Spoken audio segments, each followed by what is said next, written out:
ఒక ముస్లిం సహోదరి ప్రభువుని నమ్ముకుంది. 8 సంవత్సరాల వయసులో గుండెకు హోల్స్ ఉంటే ప్రభువుని నమ్ముకుంది. మొత్తానికి దేవుడు స్వస్థపరిచాడు. పెళ్లి వయసు వచ్చిన తర్వాత తల్లిదండ్రులమ్మా, యేసయ్యని నమ్ముకున్నావు మంచిదే, కానీ మనల్ని యేసయ్యని నమ్ముకున్నావు అంటే పెళ్లి జరగదమ్మా, కాబట్టి నీకు పెళ్లి సంబంధాలు చూడబోతున్నాం, ఎవరొచ్చినా నువ్వు చేసుకోవాలి. విశేషంగా ఒకవేళ మన క్రమంలో దేవుని నమ్ముకున్న వాళ్ళు, అంటే అల్లాహ్ని ఆరాధించే వాళ్ళు అయితే నువ్వు అక్కడికి వెళ్ళి అలాగే చేయాలి. యేసయ్య గొప్ప దేవుడే కాదను, కానీ అక్కడికి వెళ్ళిన తర్వాత నేను యేసయ్యని ఆరాధిస్తానంటే కుదరదు అని ఆ అమ్మాయికి నచ్చజెప్పి మొత్తానికి విజయవాడలో పెళ్లి సంబంధం కుదిరింది. పెళ్లి చేశారు. 2 పిల్లలు పుట్టారు. పెళ్ళి అయ్యి 22 సంవత్సరాలు. ప్రతిరోజు వాళ్ళ కుటుంబంలో తప్పక స్త్రీలు పురుషులు ఖచ్చితంగా నమాజ్ చదవాలి. 5 పూటలు నమాజ్ చదివేది. ప్రతిరోజు కూడా ఉదయం సాయంత్రం స్నానం చేయడానికి వెళ్ళి బాత్రూంలో ఉదయము అరగంట, సాయంత్రం అరగంట దేవునికి ప్రార్థన చేసేది. స్తోత్రం కలుగును గాక. హల్లెలూయా.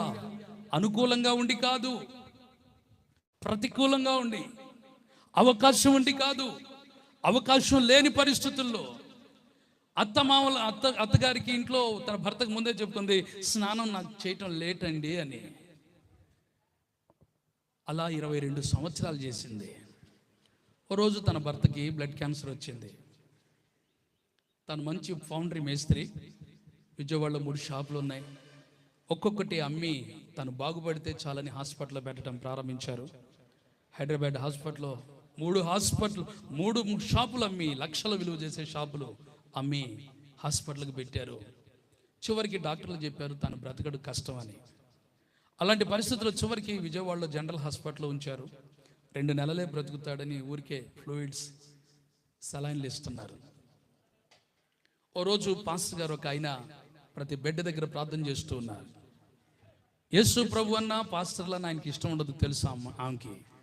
కానీ అంటుంది, ఏవండి మీకు ప్రార్థన అన్న యేసు ప్రభు అన్న ఇష్టం ఉండదు నాకు తెలుసు, అయినా ఏ దేవుడు ఏ మేలు చేస్తాడో తెలియదు కనుక ఆయన ప్రార్థన చేయడానికి వస్తున్నారు, పిలవమంటారా అని.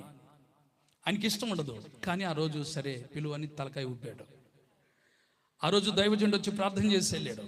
ఆయన పరిస్థితి ఏంటంటే, భార్య బ్లడ్ క్యాన్సర్ ఉన్న వాళ్ళు తినలేరు, ఆకలి ఉండదు. 6 ఇడ్లీ తింటే గగనం, 4 ఇడ్లీ తెచ్చుకుంటే 6 ఇడ్లీ తాను తింటే 3.5 ఇడ్లీ ఆమె తినేది. అలా హాస్పిటల్లో ఉన్న పరిస్థితిలో పొద్దున్నే ఆమె లేచి భుజం మీద వేసుకొని వెళ్ళి బ్రష్ చేయించి కొంచెం ఒళ్ళు దుడిచి తీసుకొచ్చి కూర్చోబెట్టేది. అలాంటి పరిస్థితుల్లో ఆ రోజు ఏం జరిగిందంటే, ఆమె లేవకముందే ఈయన వెళ్ళి బ్రష్ చేసుకొని ఫ్రెష్ అప్ అయ్యి బట్టలు మార్చుకొని బెడ్ మీద కూర్చున్నాడు.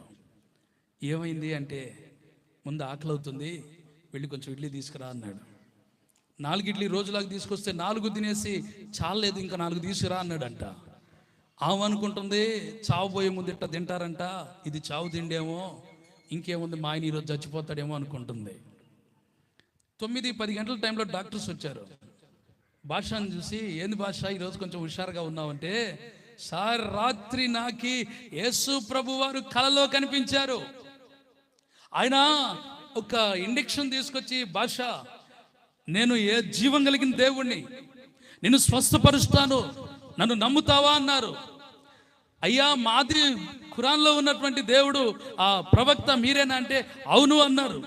మరి మేము ప్రవక్త అంటాం కదా, అవును ప్రవక్త అంటారు, కానీ నేను ఆయన యొక్క రూపాన్ని, ఆయన ప్రతిబింబాన్ని, ఆయన తండ్రిని చూడడం అంటే నన్ను చూస్తే తండ్రిని చూచినట్టే అని చెప్పాను కదా, అంటే నేనే ఆయనను.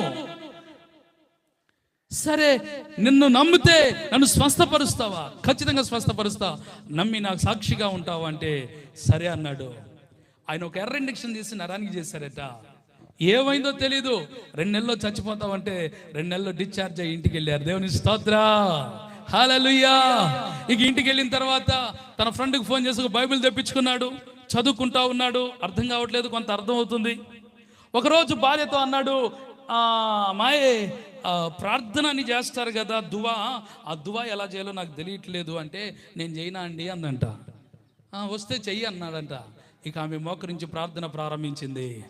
ఆత్మతో నింపబడి 2 గంటల పైగా ప్రార్థన చేసింది. స్తోత్ర. ఆమె ప్రార్థన చేస్తుంటే ఈయన పాపాలని ఒప్పుకుంటున్నాడు.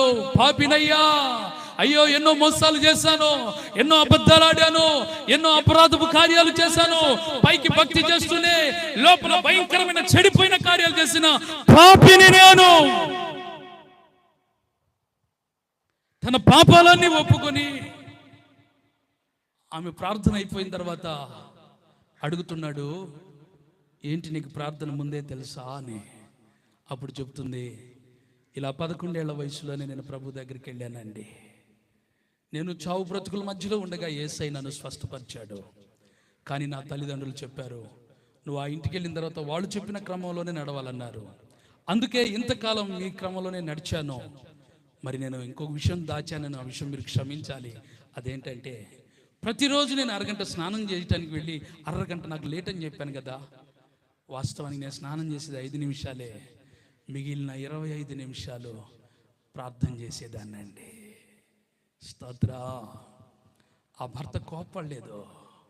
ఆ భార్యను హత్తుకొని, నీ ప్రార్థనే నన్ను రక్షించింది, నీ ప్రార్థనే నన్ను ఈరోజు బాగు చేసింది, ప్రార్థించే భార్యను దేవుడు నాకు ఇచ్చాడు, థ్యాంక్ యూ లార్డ్ అని దేవునికి కృతజ్ఞతాస్తుతులు చెల్లించాడు. తర్వాత ఆయన బాగా మళ్ళీ వర్క్ వెళ్ళటం ప్రారంభించాడు, మందిరానికి వెళ్ళటం ప్రారంభించారు. ఆ తర్వాత ఆమె చెప్పింది, ఏమండి మీరు పర్మిషన్ ఇస్తే రోజుకు 1 గంట ఒక ఇంటికి వెళ్ళి 2 ఇళ్ళకి వెళ్ళి సువార్త చెప్పొస్తానని. 5 ఏళ్ల క్రితం ఆ అక్కతో నాకు పరిచయం. 5 ఏళ్ల క్రితం ఆమె రోజుకు ఒక ఇంటికి వెళ్ళి సువార్త చెప్పడం ప్రారంభిస్తే ఆమె వెళ్ళే సంఘానికి 300 మంది విశ్వాసులు నడిపించబడ్డారట. చప్పట్లు కొట్టి బిగ్గరగా దేవుని స్తుతించుదామా. ఆమేన్, హల్లెలూయా. అంటే ఆమె జీవితంలో ఏదైతే కోల్పోయిందో ఆ రక్షణ ఇచ్చాడు, మరలా కోల్పోయిన షాపులను ఇచ్చాడు దేవుడు. ఈరోజు దేవుడు వాళ్ళని సాక్షులుగా నిలబెట్టాడు. ఇలా సాక్షులుగా నిలబడటం వల్ల దేవుడు వారిని ఆశీర్వదించడం ప్రారంభించాడు. ఆశీర్వాదం అనేటువంటిది మన జీవితంలో ఎప్పుడు చూస్తామంటే, నీవు నిలకడైన మనస్సును కలిగి, స్థిరమైన మనస్సు కలిగి నువ్వు ఎప్పుడైతే ప్రభు దగ్గర నిలబడతావో, అటు ఇటు నువ్వు కదిలిపోకూడదు.